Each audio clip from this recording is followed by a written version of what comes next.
allez bien, c'est encore moi, c'est Welcome to my VDM. Ça fait un bail, je ne suis plus sur les réseaux, j'ai déserté, mais je suis très prise par le travail, je suis à fond, je charbonne de ouf. Donc j'ai décidé de faire cette vidéo quand même, parce que j'ai trouvé qu'il était important de parler du casier judiciaire B2. Parce que souvent lorsqu'on veut travailler, on nous demande le B3, mais jamais le B2 ou le B1. Mais que comporte vraiment le B2? Parce que j'ai un collègue à moi qui s'est fait virer à la veille de signer son CDI. Voilà, je vous dis tout de suite après le jingle. Des cicatrices. Welcome to my VDM. Sur le beach, me babane comme Vegeta. Welcome to my VDM. Sur le beach, me babane comme Vegeta. Yeah, lâche tes caméas. Yeah, moi ce que tu as. Lâche tes caméas. Yeah, de l'alcool, est-ce qu'il y a?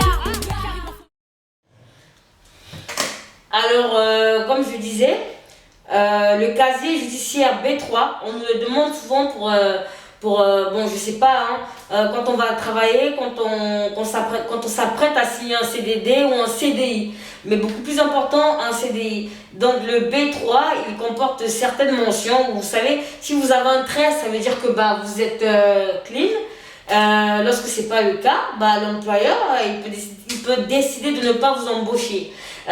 Seulement, un jour, déjà je travaille en MEX, je travaille en MEX et je suis dans les collèges, lycées. Donc dès lors où on travaille avec des mineurs, l'employeur est en droit de demander le casier B2.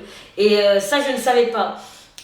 Donc le B2, qu'est-ce qu'il contient? Si vous avez été condamné, si vous avez eu des condamnations pour escroquerie, ou alors pour, je sais pas, si on vous a retiré la garde de vos enfants, si, voilà. Dès lors où vous avez eu une condamnation, des amendes, des trucs, avec l'État, ça n'apparaîtrait pas dans le B3, mais dans le B2.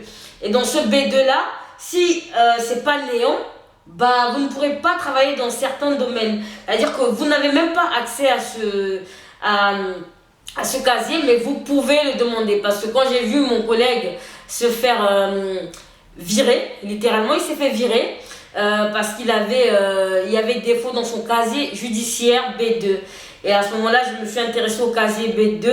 Comment faire pour l'avoir? Parce qu'on ne peut pas l'avoir, c'est pas comme le B3, on fait la demande et on l'a. Donc le B2, pour l'avoir, il faut se rendre au tribunal et demander à l'accueil, oui, bonjour, nanana, j'aimerais savoir ce qui est inscrit sur mon casier B2 parce que vous ne pouvez pas l'avoir. Donc, et pour savoir ce qui est inscrit sur le casier B2, vous devez remplir un certain document.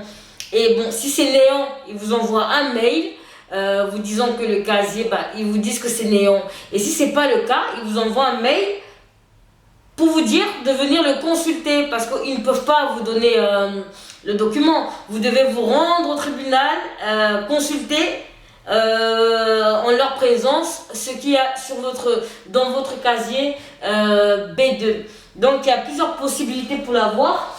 Alors on va vous demander d'écrire au procureur de la République de votre ville. Généralement ça prend du temps parce que le procureur de la République, bon c'est pas lui directement, mais vous allez écrire et soit ça prend 3 semaines, soit ça prend 1 mois, soit ils répondent même pas. Parce que moi j'ai essayé, j'étais inquiète, donc j'ai demandé à consulter mon casier B2. Je n'ai pas eu de réponse jusqu'à ce que je me suis impatientée, je suis allée directement au tribunal. Et au tribunal, ils vous donnent une feuille du genre.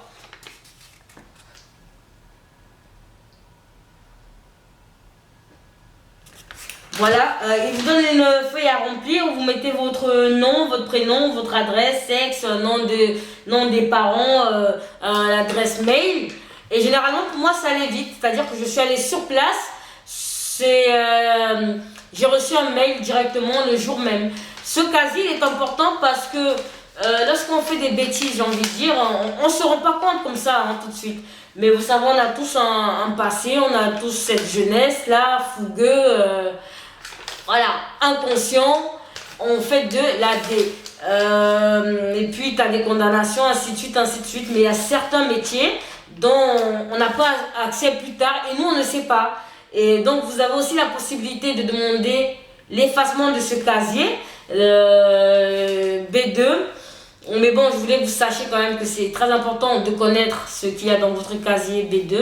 Voilà, pour ceux qui ont des projets, des ambitions de travailler avec des enfants dans des mecs ou voilà, vous savez, vous avez des foyers, trucs de protection de l'enfance et voilà, ça peut vous bloquer plus tard, mais du jour au lendemain, bim, bah non, vous pouvez pas parce que il y a 10 ans de cela, vous avez commis tel délit, vous-même vous n'êtes même pas au courant du délit que vous avez commis. Donc c'est pourquoi je voulais faire cette vidéo. Donc renseignez-vous quand même en ce qui concerne votre casier judiciaire B2, c'est très important. Voilà, c'était tout pour moi.